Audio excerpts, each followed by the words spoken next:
Hi friends, welcome to our channel. ഇതെൻ്റെ ചാനലിലെ first video ആണ്.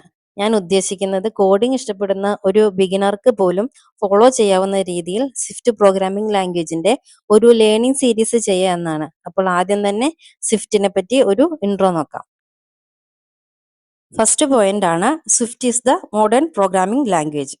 സ്വിഫ്റ്റ് ആപ്പിൾ കമ്പനി വികസിപ്പിച്ചെടുത്ത വളരെ strong and intuitive programming language ആണ്.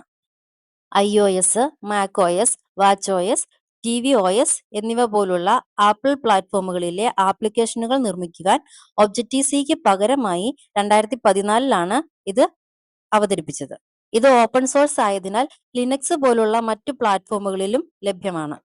അടുത്ത പോയിന്റ് ആണ് Swift is the safe, fast and expressive language. സാധാരണയായി സംഭവിക്കാറുള്ള പല പ്രോഗ്രാമിംഗ് എറേഴ്സും ഒഴിവാക്കുന്നതിനുള്ള പല മെത്തേഡ്സുകളും ഇതിൽ ഇംപ്ലിമെന്റ് ചെയ്തിട്ടുണ്ട്. സ്വിഫ്റ്റ് പ്രോഗ്രാമിന് കോഡുകൾ വളരെ വേഗത്തിൽ കമ്പൈൽ ചെയ്യുവാനും എക്സിക്യൂട്ട് ചെയ്യുവാനും സാധിക്കും.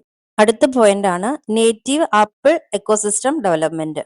ഈ പോയിന്റ് കൊണ്ട് ഉദ്ദേശിക്കുന്നത് എന്താണെന്ന് വെച്ചാൽ ആപ്പിളിന്റെ എല്ലാ പ്ലാറ്റ്ഫോമുകളിലും നമുക്ക് ഡെവലപ്മെന്റ് നടത്തുവാനായിട്ട് സ്വിഫ്റ്റ് പ്രോഗ്രാമിംഗ് കൊണ്ട് കഴിയുന്നതാണ്. കൂടാതെ മുൻപ് ഒബ്ജക്റ്റീവ് സിക്ക് മാത്രം ലഭ്യമായിരുന്ന കൊക്കോ ടച്ച് പോലുള്ള എല്ലാ ഫ്രെയിംവർക്കുകളും ലൈബ്രറികളും ഉപയോഗിക്കാനായിട്ട് സ്വിഫ്റ്റ് ലാംഗ്വേജിൽ സാധിക്കുന്നതാണ്.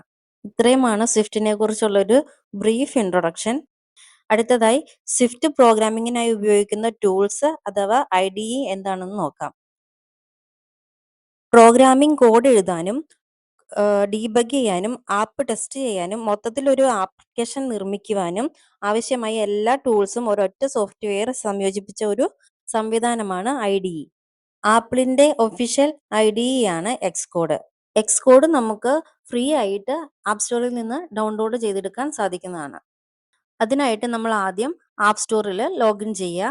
തുടർന്ന് എക്സ്കോഡ് എന്ന് സെർച്ച് ചെയ്യുക.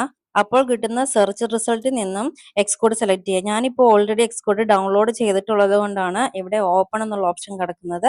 അതർവൈസ് അവിടെ ഒരു ഗെറ്റ് എന്നുള്ള ഓപ്ഷൻ ആയിരിക്കും കാണുക. അവിടെ നിന്ന് നമുക്ക് എക്സ്കോഡ് ഈസിലി ഡൗൺലോഡ് ചെയ്യാം.